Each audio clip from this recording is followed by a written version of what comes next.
Era una de esas noches que la gente llama de brujas. Ni la luna amarilla como mantequilla rancia, ni el viento que susurraba entre las chimeneas, ni los golpes sordos del reloj de la torre, nada dejaba dormir. En la mansión del marqués de Carmarthen todo estaba en silencio. Como si el destino mismo contuviera el aliento, esperando algo inevitable. Las pesadas cortinas de terciopelo colgaban inmóviles. No dejaban pasar ni un rayo de luna, ni una gota de aire fresco. En la esquina crepitaba la chimenea, perezosa, casi burlona. Como si supiera que esa mañana no habría té y encajes. Solo lágrimas y gritos. Bajo su luz dorada, como en un teatro, poco a poco surgían las formas. Un sillón con una manta de encaje. Un secreter. Una manzana mordida en una bandeja. Todo parecía tranquilo. Pero en ese silencio, había una grieta. La sirvienta caminaba con cuidado. No quería despertar a la señora antes de tiempo. Sus pies descalzos tocaban la alfombra sin hacer ruido. Llevaba un candelabro. La llama temblaba, como si sintiera que algo malo estaba por venir. La muchacha se acercó a la cama. Era hora de despertar a Milady. El día prometía ser largo, visitas, cartas, los niños. Y como siempre la carta matutina para la condesa Federica. Pero cuando alargó la mano y tocó el dosel, un grito cortó el silencio. No fue fuerte. Fue apagado, asustado, casi animal. La vela vaciló. Las sombras corrieron por las paredes. La sirvienta dio un paso atrás. Algo no estaba bien. No estaba nada bien. Debajo del dosel pesado, entre almohadas bordadas y sábanas revueltas, había dos personas. La señora, y un hombre. Joven, medio desnudo con el pelo enredado. En su rostro, ni una pizca de vergüenza. Su mano descansaba sobre el hombro desnudo de Amelia. Amelia, la esposa del marqués de Carmarthen. Madre de 3 hijos. Ejemplo de virtud ante toda la alta sociedad. La sirvienta retrocedió. Abrazó el candelabro contra su pecho como si fuera un escudo. Su corazón golpeaba con fuerza. Como si quisiera escapar del cuerpo. Ella conocía a todos, desde el cochero hasta el mayordomo. Pero a ese hombre, lo veía por primera vez. Y sabía otra cosa. El marqués de Carmarthen estaba lejos. De viaje. No sospechaba nada. Pero desde esa mañana, todo iba a cambiar. Desde esa mañana, la marquesa Amelia Carmarthen ya no sería la misma. Hija del honor y del deber. Desde su nacimiento, Amelia Holderness no era una niña cualquiera. Era la respuesta a unas súplicas. El premio a una paciencia larga. Un regalo concedido tras dura lucha. Hubo muchos embarazos fallidos. Oraciones de rodillas. En la capilla fría. Al final, el conde Roberto Holderness y su esposa Federica, mujer de carácter severo y frente alta, recibieron una hija. El Señor nos ha escuchado, murmuraba Federica. Miraba el diminuto rostro hundido en el terciopelo de su vestido. Ahora debemos educarla de modo que él no se arrepienta. La pequeña Amelia creció en un mundo con risas apagadas. Parecía que incluso la alegría debía seguir el protocolo noble. Su cuarto era una copia en miniatura del salón materno.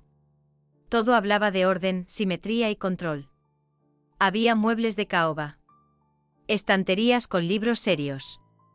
Entre reflexión sobre la nobleza y juventud cristiana, se escondía el único cuento, regalo de la institutriz.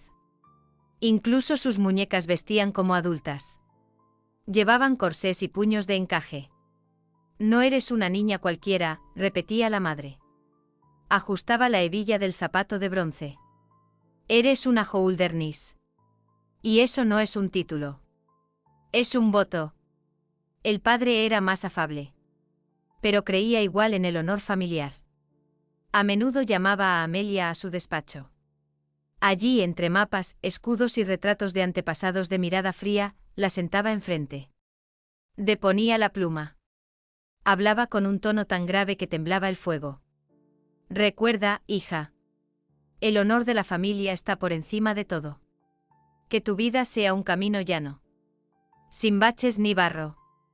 Que tus pasos no dejen huellas que otros deban borrar. Eres una Holderness. No manches el nombre. La niña asentía. Lo hacía como debía una doncella bien criada del siglo XVIII. Con docilidad. La cabeza inclinada. Un libro de francés sobre las rodillas. Y sueños de un baile con vestido blanco, caminando por el salón bajo miradas de admiración y el sonido del violonchelo. Pero ni en sus sueños más audaces había lugar para la libertad. Creía que la libertad era para otras. Para las segundas hijas y primas sin dote. Para las pobres heroínas de novelas leídas a escondidas, a la luz de una vela. Su destino era ser digna. Ser un espejo donde todo el linaje Holderness viera su reflejo. Aprendía la gracia como se aprende a escribir. Con esfuerzo y según plantilla. Hablaba con mesura. Caminaba despacio. No se sentaba antes que alguien de rango mayor. Era una niña cuya alma se formaba bajo el peso del deber. Recta, como una línea en el cuaderno de caligrafía. Solo de noche, cuando el cristal se cubría de escarcha y el fuego moría, Amelia alzaba los ojos a las estrellas y susurraba: ¿y si un día quiero otra cosa? No un camino, sino un vuelo. Entonces resonaba la voz del padre: eres una Holderness. No manches el nombre. Y ella dormía abrazada a la almohada, como si estrechara su destino, tan luminoso como pesado. Matrimonio con el futuro duque. No fue una elección al azar. Fue un cálculo preciso. Como el escudo grabado en un viejo pergamino familiar. La familia Holderness no buscaba solo un esposo para Amelia. Buscaban una alianza, fuerte como el acero, brillante como el oro. Una unión digna de mostrarse en cualquier vitrina de la alta sociedad. Observaron, escucharon, compararon. Rechazaron ofertas ventajosas pero dudosas. Como un joyero que distingue lo falso de lo auténtico. Francisco Carmarthen, marqués de 22 años, parecía el candidato perfecto. Heredero del duque de Leeds. De noble linaje. Respetado en los salones. Además joven, inteligente, atractivo. Se decía que tenía mal carácter y lengua afilada. Pero eso en la juventud, ¿se perdona, no es cierto? El matrimonio no es una novela, suspiró la condesa Federica, mirando una miniatura del futuro yerno. Lo importante es que la casa sea sólida. Los sentimientos llegarán después. ¿Y si no llegan? Preguntó Amelia en voz baja. Eres una Holderness, dijo la madre con firmeza. No te casas por amor. Te casas por tu lugar en la historia. La boda se celebró el 29 de noviembre del año 1773. En Londres, en la antigua iglesia de San Jorge, en Hanover Square. Desde temprano, la calle se llenó de carruajes. Los cascos golpeaban los adoquines como tambores del destino. Las campanas sonaban por encima de los tejados. Y la ciudad parecía detenerse atenta. No era solo la unión de dos jóvenes. Era el enlace de dos grandes familias. Amelia llevaba un vestido color perla. Tenía una larga cola bordada en plata. Parecía una novia de cuento, escrita para la corte. Su velo era ligero como la niebla de la mañana sobre el Támesis. Se movía con suavidad a cada paso. Sobre ella brillaba un colgante familiar de los Holderness. Era un regalo de su padre. Se lo entregó antes de llevarla al altar.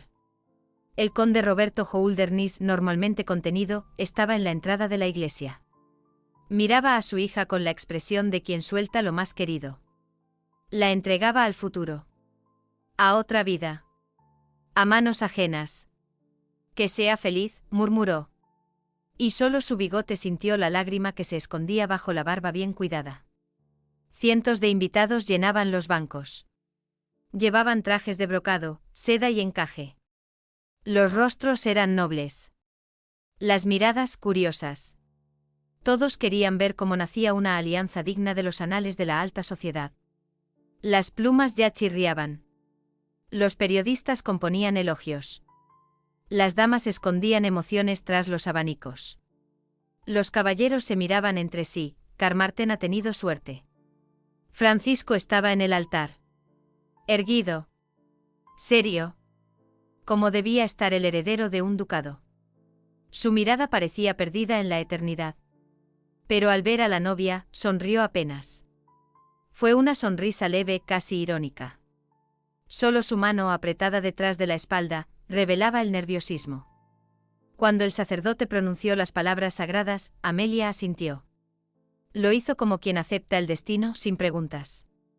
Su voz sonó baja pero firme. Sí, aceptó. A su lado estaba el hombre con quien ahora compartía no solo un apellido. También compartía un futuro. Un futuro que aún no conocía. Después de la ceremonia hubo bailes, vino y brindis. Las lámparas del salón brillaban como cielo sobre el destino. La música y la risa llenaron la noche hasta la medianoche. Los caballeros pisaban el vestido. Las amigas envidiaban. Los sirvientes iban y venían. ¿Y Amelia? Amelia sonreía. Era una sonrisa aprendida. Como la postura correcta de las manos al bailar un vals. Ya eres la esposa del marqués de Carmarthen, le susurró su madre, besándole la mejilla. Y un día serás duquesa. No olvides quién eres. Amelia asintió. En sus ojos temblaba una vela. Como si ella misma dudara, ¿llevo en mí la luz, o el fuego? El marqués y el espíritu rebelde. Por fuera, era el retrato de un noble de pura sangre. Esbelto, rubio con ojos fríos como el acero del mar. Francisco Carmarthen parecía el sueño de cualquier madre noble para su hija. Título, herencia, buenos modales, inteligencia afilada. Pero bajo ese brillo educado latía otra alma. Un corazón hecho no para obedecer, sino para luchar. No pensaba conformarse con ser un adorno de la familia. Ya en el año 1774, un año después de casarse, el joven marqués obtuvo un asiento en la Cámara de los Comunes. Londres servía como una olla. América ardía con ansias de libertad. Francia estaba al borde de su propio volcán. Y en Inglaterra crecía el descontento. Francisco se lanzó al centro del debate parlamentario como si fuera un duelo. Hablaba con pasión, con ironía. No perdonaba ni la tontería ni la hipocresía. Sus discursos eran como estocadas, elegantes pero punzantes. El gobierno era su blanco preferido. Incluso el primer ministro fue humillado en uno de sus ataques verbales. «Cálmate, hijo», le dijo una vez su padre, el duque de Leeds. Lo invitó a cenar en la mansión familiar. En el Parlamento no se grita. Se teje la telaraña. Y tú la rompes con las manos desnudas. ¿Para qué? Tú no eres un revolucionario. Francisco se echó hacia atrás y sonrió torcido. No soy una marioneta. Si alguien cree que debo heredar con sonrisa vacía y mirada ausente, se equivoca. No entiendes nada, gruñó el duque. Estás construyendo tu futuro. Pero en vez de cimientos, estás poniendo explosivos. La casa de los Holdernesse empezó a recibir a Francisco con silencios fríos. Primero el conde y la condesa evitaban hablar de política. Después, lo evitaban a él. Y luego ocurrió algo que marcó la separación total. A mediados del verano de 1775, una pareja de enamorados se refugió en la finca de los Carmarthen. Ella era una joven de la familia Montagu. Él, el hijo menor de un industrial llamado Wilkinson. Habían huido para casarse en secreto, sin pedir permiso a sus furiosos padres. Amelia y Francisco no solo los acogieron. También organizaron la ceremonia. Cuando el rumor llegó a la condesa Federica, su furia fue como una tormenta. Llegó a la finca de su hija acompañada por 2 lacayos y una avalancha de palabras heladas. ¿Te has vuelto loca? Su voz, normalmente tranquila, se quebró en falsete. ¿Sabes lo que dice ahora todo Londres? Eres hija de los Holdernesse. No la dueña de un circo para rebeldes. Amelia estaba de pie con las manos juntas. No mostraba desafío, solo calma. No podíamos echarlos. Se aman. Y eso no es un crimen. El crimen es arrastrar el apellido por el suelo, siseó la madre. Si esos fugitivos no se van antes del amanecer, olvídate de que tienes madre. No vuelvas a nuestra casa. No menciones nuestro nombre. El corazón de Amelia se encogió, pero no cedió. No los abandonaré, dijo en voz baja. Ellos son como nosotros, una vez. Solo que no tienen a nadie que los proteja. La condesa se quedó inmóvil. Luego giró el rostro y habló sin mirarla. Su voz fue apagada, casi triste. Ten cuidado, Amelia, del camino del pecado es resbaladizo. Se marchó. Dejó atrás el perfume de jazmín, un silencio espeso y la certeza de que, desde ese momento, todo era distinto. Desde entonces, Amelia sintió como el puente entre ella y su familia empezaba a romperse. Y Francisco cada vez veía la política como una guerra. No distinguía entre un enemigo extranjero y un rival en el Parlamento. Ya no era solo esposo, padre, hijo de duque. Era una tormenta con peluca y medias de terciopelo. Un hombre que ya no cabía en el viejo mundo. Y cada día, él y Amelia se alejaban más de la vieja Inglaterra. Como un barco que sigue su curso. Un rumbo que nadie puede ya cambiar. Escándalo, amor y huida. La dicha de Amelia parecía tallada en mármol. Sólida. Perfecta. Digna de admiración. La mansión de los Carmarten en Hertfordshire parecía un sueño. 3 niños, Juan, Francisco y María, crecían rodeados de cuidados. Tenían juguetes de seda, institutrices y frases en latín durante la comida. En los bailes, a Amelia la llamaban modelo de virtud y buen gusto. En los salones decían que era la dama más refinada. Pero detrás de esa fachada impecable crecía una grieta. El marqués pasaba cada vez más tiempo en Londres. Hundido en política y ambiciones. Sus cartas eran secas. Sus palabras con Amelia pocas. Y en la casa cada vez se veía más a un invitado, el capitán Juan Byron. Era un hombre al que había que evitar. Tenía una cicatriz en la mejilla. Una fama dudosa. Pero su voz era encantadora. Byron venía de familia noble, sí. Pero tenía alma de lobo. Le decían duelista, mujeriego, impío. Había perdido miles de libras en juegos de cartas. Pero sabía escuchar. Y sabía mirar. Mirar como si en sus ojos uno pudiera hundirse. Una noche, cuando los niños ya dormían, Amelia se sentó al piano. Byron se acercó por detrás. Le tomó la mano sin pedir permiso. Por un instante Amelia olvidó que era marquesa. Olvidó que era madre. Hija de los Houldernis. Olvidó todo salvo una cosa, hacía mucho que nadie la tocaba con ternura. Fue una noche. Una sola. Pero la mañana no trajo luz, sino desgracia. La sirvienta, la misma que 5 años antes había gritado junto al dosel, volvió a ser testigo sin querer. Entró con una bandeja. Y se quedó inmóvil. En la cama, su señora. Con el cabello suelto. A su lado, medio vestido, el capitán Byron. Su sable descansaba en una silla. Al lado del uniforme abierto. El aire estaba cargado de lo prohibido. La sirvienta dejó caer la taza. La porcelana se rompió con estruendo. Por el amor de Dios, Amelia se levantó de un salto. Solo llevaba una bata de seda. Calla. Por favor. Yo lo arreglaré. Le tomó la mano a la muchacha. En sus ojos no había amenaza. Solo desesperación. Solo un ruego, salvar al menos algo. Pero Amelia lo sabía. Lo sabía demasiado bien. En una casa con tapices en las paredes y 40 criados, no existen secretos. Los rumores en Londres corren más rápido que el Támesis. El marqués estaba en York, ocupado con asuntos del partido. Volver significaba enfrentarse a la tormenta. Amelia no esperó. En la noche del 7 al 8 de diciembre del año 1778 partió de la mansión. Llevaba un cochero. Un par de baúles. Y un secreto capaz de destruir toda su vida anterior. Byron la esperaba junto al carruaje. Partieron hacia un pueblo olvidado del sur de Devon. Escondido entre colinas y barrancos. ¿Amor? Tal vez. Pasión. Sin duda. Pero quizá fue sobre todo miedo. Miedo al juicio sin fin. A las miradas frías en los bailes. A la carta del padre sin una sola palabra dulce. Miedo a los hijos. A que crecieran y preguntaran ¿por qué?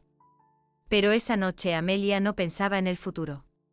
Solo pensaba en una cosa, que en la casa donde le enseñaron orgullo y silencio ahora solo se oiría un nombre. El nombre de la vergüenza. Divorcio en la Cámara de los Lores. Si el capitán Byron pensó que todo se podía arreglar con dinero, o con disculpas discretas, se equivocó. Y se equivocó gravemente. El marqués Francis Carmarthen no era un hombre que pudiera comprarse. Y menos aún cuando no se trataba de política sino de honor. No solo lo habían engañado. Lo habían humillado ante toda la alta sociedad. Y eso, él no lo podía perdonar. En enero de 1779, Carmarthen presentó una petición oficial de divorcio. Lo hizo a través de la Cámara de los Lores, la única institución del Imperio Británico con poder para disolver un matrimonio aristocrático. Eso significaba una sola cosa: el escándalo sería público. Las audiencias comenzaron en febrero. Cada día en Westminster parecía una obra de teatro.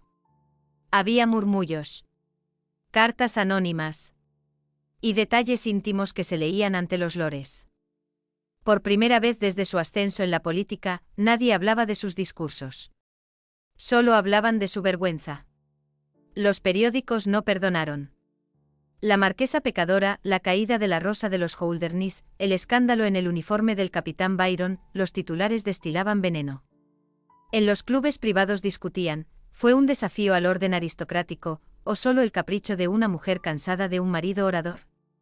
Carmarthen no pidió compasión. Exigió justicia. Fueron llamados testigos. Criados. La institutriz. Incluso el cochero que llevó a Amelia aquella noche de diciembre. Todos declararon bajo juramento. Contaron cómo el capitán Byron visitaba la casa. Cómo se quedaba por las noches. Cómo la señora parecía distante con la mirada perdida. Pero el golpe más duro lo dio Eleanor, nuera del duque de Leeds. Su voz fue firme, casi fría. Y dijo: le pedimos que se quedara. Queríamos proteger el honor de la familia. Pero ella eligió huir, y eligió a Byron. Amelia no estaba en la sala. Por ley, solo podía estar representada por su abogado. Sus palabras fueron leídas en voz alta. Sonaban como cartas venidas de otro mundo. No hablaban de placer. Hablaban de tristeza. De un vacío profundo. No me sentía viva. No buscaba vergüenza. Buscaba calor. Los lores no mostraron misericordia. El 31 de mayo de 1779, tras 3 meses de audiencias, se dictó el fallo. La votación fue en silencio. La sentencia fue clara y dura, por causa de infidelidad matrimonial, clara y probada, de la marquesa Amelia Carmarthen. El castigo incluía algo aún más cruel. Los 3 hijos quedarían bajo custodia del padre. A Amelia no se le concedía ni siquiera el derecho de escribirles sin permiso del marqués. Byron desapareció durante un tiempo. Se decía que había abandonado Inglaterra. Algunos decían que por honor. Otros por miedo. Y Amelia quedó sola. A los ojos de la sociedad, una mujer caída. A los ojos de sus hijos, una sombra. Pero ese día, cuando el sillón rojo del Lord Canciller se inclinó para dictar sentencia, el destino de una mujer cambió para siempre. De marquesa pasó a exiliada. De madre a pecadora. De joya de los bailes a símbolo de un escándalo que marcó una época. Matrimonio, muerte y traición. El 9 de junio de 1779, apenas 9 días después del escandaloso divorcio, Amelia Holdernesse, ya sin título de marquesa de Carmarthen, estaba frente al altar junto al capitán John Byron. No era una catedral real. Era una iglesia de campo pequeña, con paredes agrietadas y corrientes de aire que hacían temblar las velas.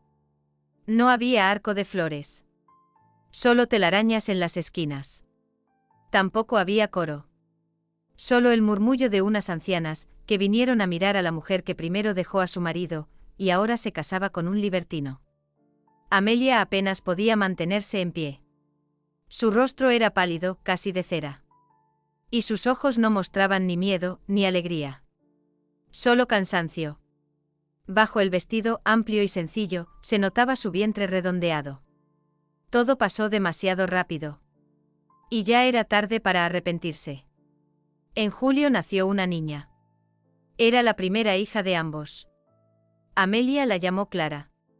Como si esperara que el nombre trajera algo de luz. Pero el bebé no vivió ni un mes. Pulmones débiles. Noches sin dormir. Y al final de la tercera semana, una pequeña tumba, en el mismo cementerio donde se habían casado. Después vinieron más embarazos. Rápidos. Agotadores. Cada parto le quitaba fuerzas. Y también la fe en ese amor por el que lo dejó todo. Byron ya no era el mismo. Se alejaba por semanas.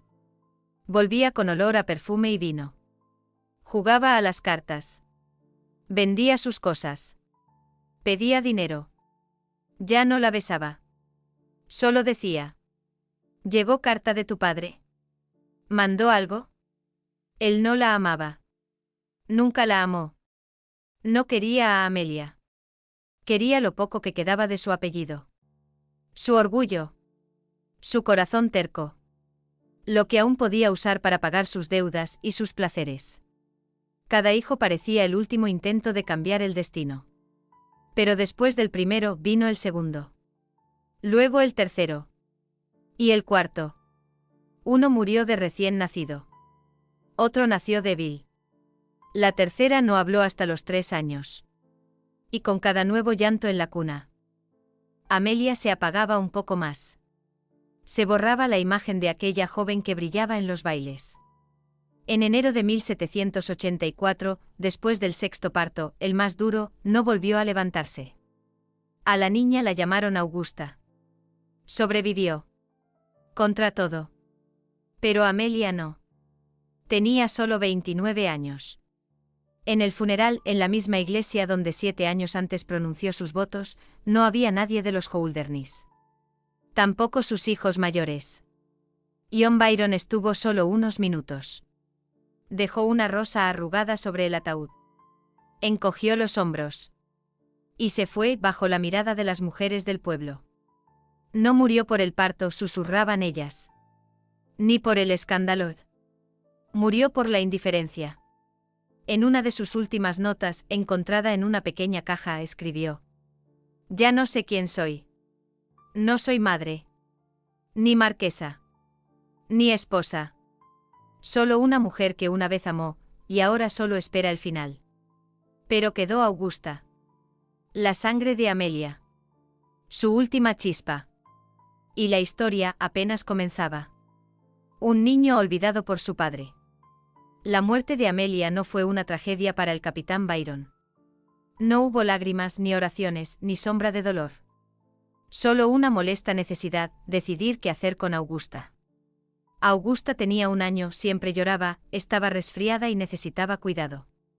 Él la entregó al cuidado de la condesa Holderness, la madre de Amelia. Casi como si fuera un paquete no deseado. Sin cartas. Sin explicaciones. Sin despedidas. Llévensela, dijo al criado.